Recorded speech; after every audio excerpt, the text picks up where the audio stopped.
All right.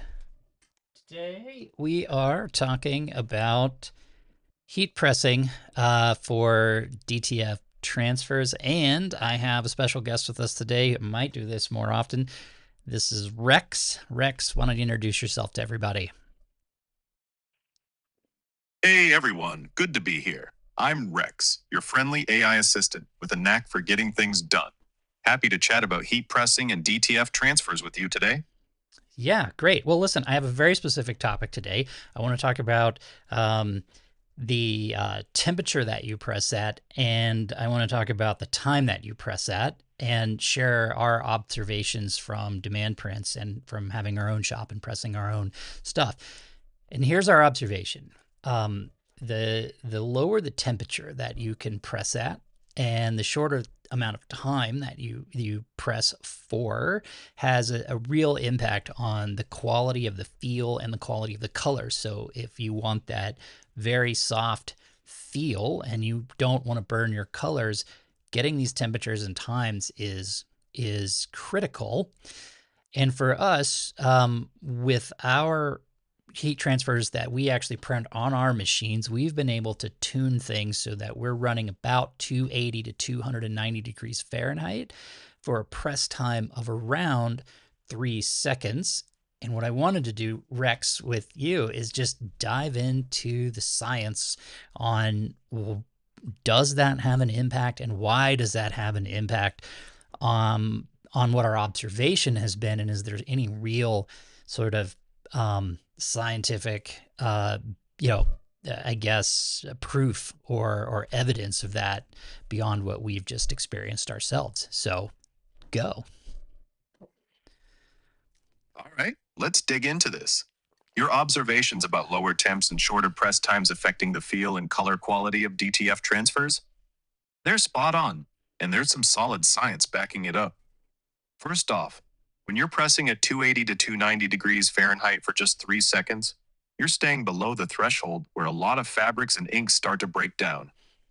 Most DTF films and inks are designed to cure and bond at temps between 260 and 320 degrees. Going higher or longer can overheat the polymers in the adhesive layer. That's when you get that stiff, plasticky feel. Those polymers basically melt too much and harden up as they cool. Keeping it low and quick preserves that soft hand because you're just activating the adhesive without frying it. On the color side, it's about thermal degradation.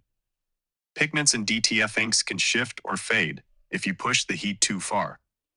Above 300 degrees or so, especially for extended times, you risk scorching the ink or the fabric itself, dulling those vibrant colors you're after. At your 280 to 290 range, you're hitting that sweet spot where the ink cures without cooking the life out of it. Studies on heat-sensitive inks like you'd find in textile printing journals show that shorter exposure to moderate heat maintains color fidelity way better than cranking it up. Your 3-second press time? That's clutch too. It's enough to transfer the design and set the adhesive, but not so long that the heat sinks too deep into the fabric fibers, which can stiffen them up or yellow synthetics like polyester.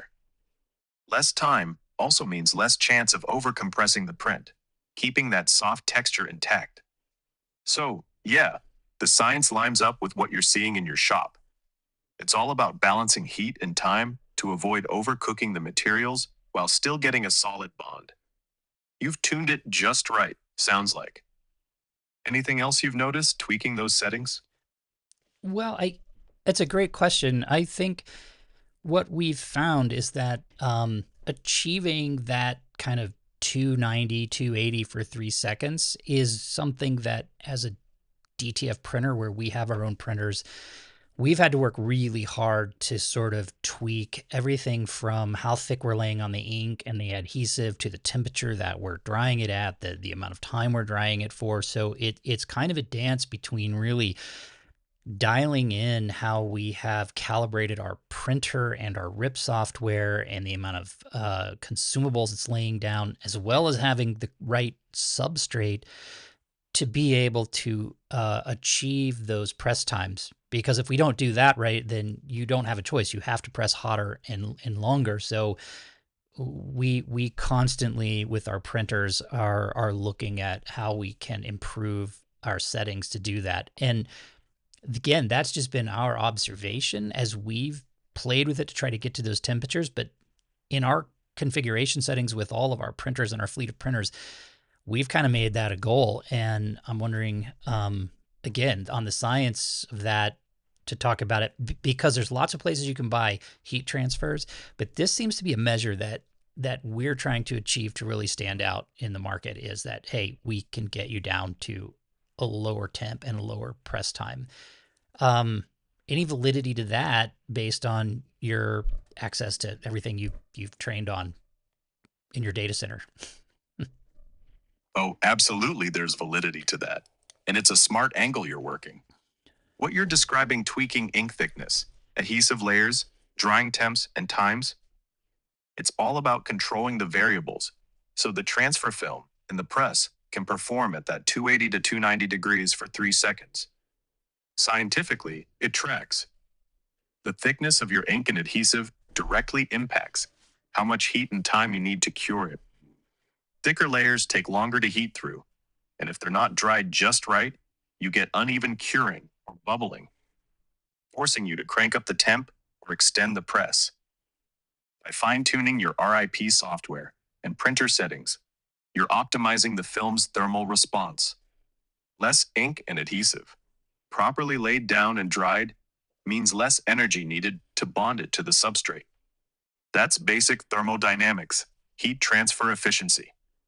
Studies on DTF and similar processes, like screen printing with plastisol, show that thinner, well cured films bond faster and cleaner at lower temps. Your drying process is key too. If the film's not fully cured before pressing, moisture or solvents trapped in there can vaporize, messing up the finish and forcing hotter, longer presses to compensate. You're nailing it by calibrating everything up front, drying at the right temp for the right duration so the film's ready to go at that low 280 to 290 range.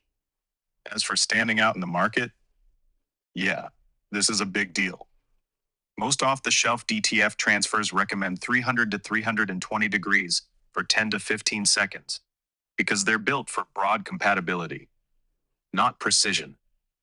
Your setup, dialed in for that quick, low temp press, gives a softer hand and better color retention. That's a huge selling point. The science backs it. Lower thermal stress on the fabric and ink means less degradation, and that's measurable in texture and color fastness tests. You've got a niche carved out there, no question. How consistent are you seeing those results across your fleet? Well, we're seeing really consistent results because we calibrate and profile all the printers on a regular basis, and also, not only do we sell DTFs to shops and folks that don't have a printer want to buy a printer, but we also do our own fair bit of creation and decoration of shirts. Now, we only do that in our market. We've had a shop for 30 years in Northwest Iowa, but so we don't kind of expand beyond that, but we stay pretty steady because we actually, I guess you could say, eat our own dog food in a way. But I want to jump to another point real quick. That one of the things that just feels weird to us is when you go that low and you go that fast, like low temperature and fast, it raises a concern, especially since these are hot peel DTFs. You just go 3 seconds and peel it. That are we really sticking? Is it really going to be durable? Is the print going to stay there at those temps? Because we get that question a lot, and we've experienced that, but it almost feels like magic and hard to explain that. Yeah, go that short, go 290, go 3 seconds, peel it, hot peel it, you're good to go. But it feels scary, I guess, is what I want to say. I don't have a better way to put it. I get it. That too good to be true feeling when you're pressing at 290 for just 3 seconds and peeling it hot. It does sound like magic. And I'll bet your customers raise an eyebrow too. But here's the deal, there's science behind why it sticks and holds up, even if it feels spooky. First, durability at that low temp and short time comes down to how well your film's adhesive is formulated and cured. DTF adhesives are usually thermoplastic polymers that activate and bond fast when they hit their melting point around 260 to 300 degrees. At 290, you're right in that zone. 3 seconds is enough for the heat to penetrate the thin film, soften the adhesive, and let it grab the fabric fibers without needing to soak in longer. The hot peel works because the adhesive sets almost instantly as it cools, locking the print in place. Research on hot melt adhesives like what's used in DTF shows that bond strength peaks when you hit the activation temp cleanly and don't overdo it. Longer times can actually weaken the bond by degrading the polymer or fabric. Your consistency across the fleet helps too. Calibrated printers mean every transfer's got the right amount of ink and adhesive, so you're not relying on extra heat to fix inconsistencies. Durability wise, watch tests on DTF prints done at similar low temps, say 280 to 300 for 5 seconds or less, show they hold up fine. Often 50 plus washes, as long as the film's quality and the fabric's compatible. But sure, is it really sticking fear? It's natural when you're bucking the norm of hotter, longer presses. But if your shop's been eating its own dog food for 30 years, and those shirts aren't peeling off in Northwest Iowa, that's real world proof. It's not magic, it's just tight control over the process. You seeing any pushback on durability from customers, or is it mostly just that gut feeling you're wrestling with? No, it's mostly just that gut feeling that we're wrestling with. And people ask, about it because they're like, whoa, I'm currently being advised to do hotter temperatures and in longer times. But let's stop digging into that for a second because I want to wrap up with the workflow that we go through and talk about that a little bit because I really want this to be a deep dive for people on how to get the right workflow, the right process, and understand why we do it this way to get the good soft feel and the good results. So let me explain what we do to get this good soft feel from the start to finish. So here's our workflow. First of all, we'll put a t-shirt on the heat press, and with nothing on it, we'll press it for about 2 seconds. That's just to evaporate any moisture that might be in the fabric. Then we'll put the transfer down and we will press it at the 280 to 290 for 3 seconds. We'll let that come up. We'll peel it off. Then the little trick we learned, and I don't know why this works, but it does work, is we'll lay down 100% cotton over the top of that and do another press with the cotton on top of the DTF for about 3 seconds. In our observation, that has yielded incredibly soft results and incredibly good colors and durability. The first 2 steps make a lot of sense. That laying down of the cotton over the top of the print and then doing a final third press on top for a short time, instead of just having a platen that's got straight, like a Teflon sheet on it. I don't know why that works, but man, it softens it up. And I just don't understand the science behind why that works. So that's our workflow. As a recap, 3 seconds to evaporate any moisture, then a 3-second press, and then cotton sheet, and then another 3-second final press over the top of that. That's what we've been doing to get the best results. Okay, Rex, I'm going to hand it off to you. Go. All right. That's a slick workflow you've got there, and I can see why it's giving you those soft, vibrant results. Let's break it down and figure out why that cotton trick's working for you. The first 2-second press on the bare shirt, smart move. Fabrics, especially cotton or blends, can hold ambient moisture, even if they feel dry. Pre-pressing at 280 to 290 for 2 seconds drives that out, steam escapes, and you're left with a dry surface. Wet fabric can mess with adhesion or cause bubbling under the transfer, so you're nipping that in the bud. Then, a 280 to 290 for 3 seconds with the transfer, that's your bond step, like we talked about. It activates the adhesive, sets the ink, and keeps everything soft and colorful because you're not overcooking it. Hot peel, bam, you're locked in. Now, that cotton layer in the final 3-second press, that's the magic sauce you're curious about. And I've got a hunch on the science. When you lay down 100% cotton and press again, you're doing a couple things. First, cotton's a softer, more forgiving surface than a bare platen or Teflon sheet. A hard platen can sometimes overcompress the print, flattening the adhesive and ink into a stiffer layer.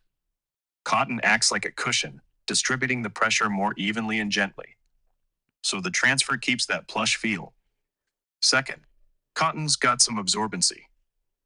During that last press, it might be wicking up any tiny bit of excess adhesive or ink residue that could harden on the surface. That'd explain the softer hand you're feeling. It's not just sitting there stiffening up. Plus, the cotton's insulating a bit, softening the heat's impact on the print compared to direct platen contact, which could overcure the edges. Color-wise, that gentle final press might be helping the ink settle into the fabric better, avoiding any last-second scorching. There's some textile research on post-pressing with softer materials like cotton or parchment that shows it can refine the finish.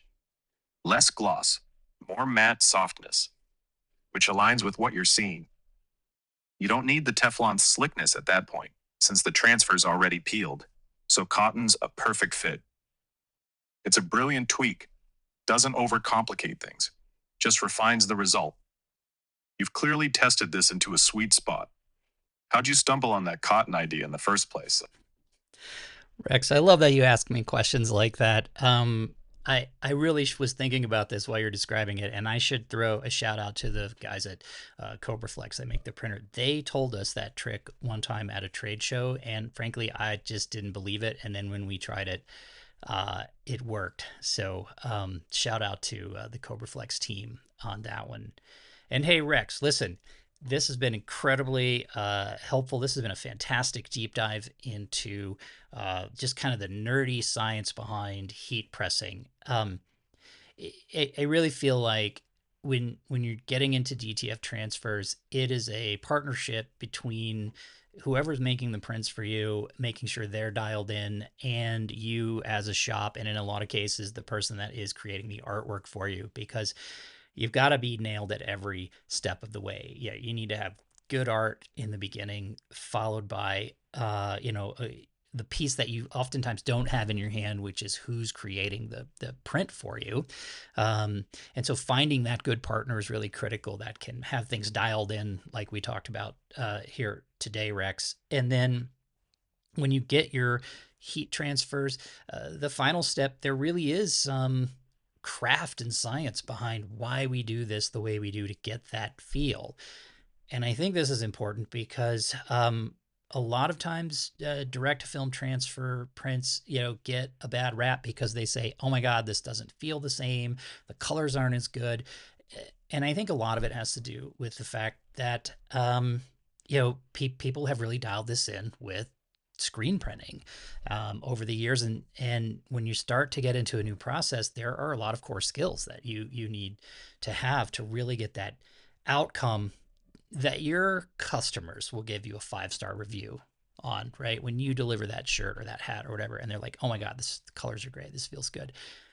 It's a partnership between, for example, us printing your print and you giving us good art, and then this last step with the heat pressing.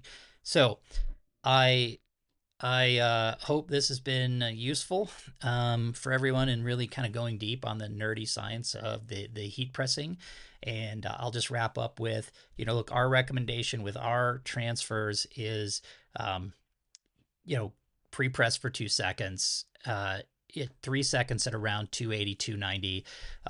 Of course, you need to experiment with your own heat press. I need to stress that not all heat presses are the same. Experiment with your own heat press to make sure it's good. We always send extras, so you have some extras to test with, and then do that final press with the cotton for a couple of seconds. And I think that's going to give you the final product that your customers are really going to appreciate. So thanks for sticking with us on this exceptionally long tutorial here, but this is exactly what we wanted to do. Rex, any final thoughts from you, buddy?